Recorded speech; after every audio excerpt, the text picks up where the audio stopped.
I'ma keep it a bean. Stick to the script every scene. These from last year, but they clean. Say to say, I'ma take something else, but it's winning team. Charlie Sheen, fam gang the regime. I'm from Piney Green. What's good, Shellitronnn here. You can call me Shells, and I'm back again with a brand new video. And today, I want to speak on some news that just came out not too long ago. This is actually very, very good for the Panthers this upcoming season. A year that I think most fans thought we were not maybe tanking, but looking at, coasting through, not really having the greatest season of all time. But I'm thinking with this tweet from Jeremy Fowler, put it up here right now. It says, OG Michael Schofield is signing a one-year deal with the Panthers per sources. With this tweet coming up on my timeline, it makes me think the Panthers are looking to maybe not compete so much this year, but actually put together a decent season. We are not trying to tank. We're not trying to coast through the season. We're not trying to, just half step through the 2020 season and get a pretty decently high draft pick and move on and build a team from there. It looks like the focus of this team is not to suck. It's to actually put a decent product on the field, and I gotta say, that is a very, very impressive way to do things, especially for a team that, had a lot of expectations to do very bad this year, and even more so for a team that had some very, very bad PR very early on in the free agency period. We know about the team cutting Cam, cutting Greg Olsen, Luke leaving. A lot of things happened. We talk about even going back even to last year, cutting Thomas Davis. There's been a lot of really bad PR chunked into the last couple years, and I think it would have been even worse if this team was showing that they were trying to coast or tank. But picking up Michael Schofield, who's a name that most fans won't recognize because, let's be honest, who really knows the names of all the other guards in the league? There's 31 teams, 2 guards on each team. But Michael Schofield is a name you need to know because he started 16 games for the Chargers last year and only allowed 1.5 sacks and only committed 1 penalty.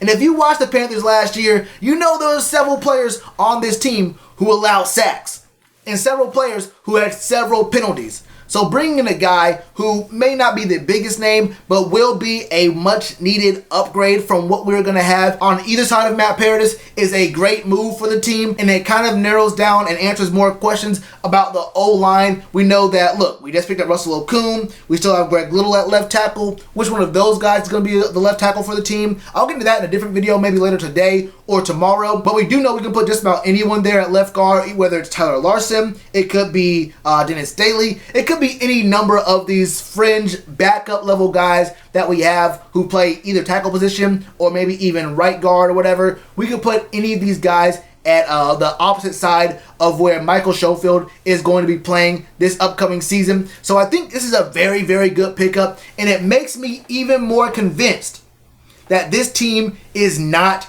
trying to tank. And to a certain degree, I think it is another hint that the front office, meaning Dave specifically, is trying to limit test what exactly a Joe Brady offense can look like at the NFL level. We could have had Joe Brady coming in his first year, be with Kyle Allen or whoever it was going to be, but we went out and we picked up Teddy Bridgewater.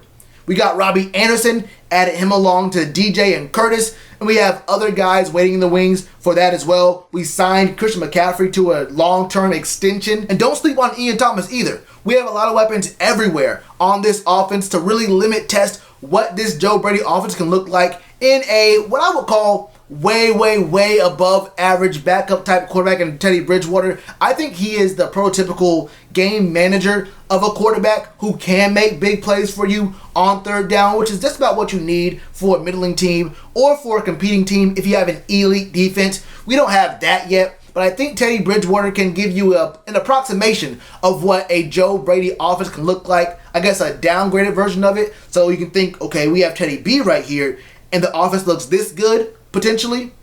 Then once we add our actual franchise quarterback, we know for a fact that a Joe Brady system can look so much better. And I think that's what the plan is right here. Get protection. You already have the weapons. And let's see what a Joe Brady offense can maybe look like with the most important piece set in place. I'm actually very, very impressed with the team going out, and even though it's a one-year deal for a guard, this does have bigger implications than just the O-line. It really shows the kind of attitude and kind of perspective the front office has about this team. We are not trying to tank, and no one would blame us if we were.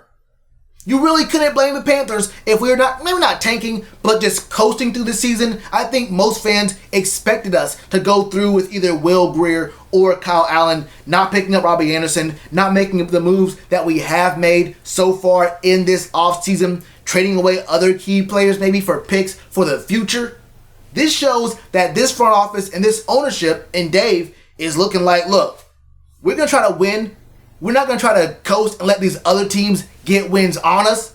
That's the kind of pride you got to have when you're an owner, when you're a GM, when you're a coach. You don't want to just hand over wins and give up on seasons before they start. We might not have a deep playoff run. We might not even make the playoffs. But we're going to try to win games because that's what Panthers fans pay their hard-earned money to see when they get those seats that are painted blue. That's how I feel about it, man. What are your thoughts on Michael Schofield? Thoughts on the team? Thoughts on how or even if your expectations for this team for this upcoming season have changed after this signing, or even the draft in general, or just the whole offseason with free agency, the draft, and our UDFAs, all that stuff. Let me know everything you're thinking in the comments below. And you already know what to do with that like button. Cheers to you, appreciate the chance. Been told y'all I been the man. Been told y'all I had the gift. Tell a friend to tell a friend. Real ones gonna recommend. Count this as another win.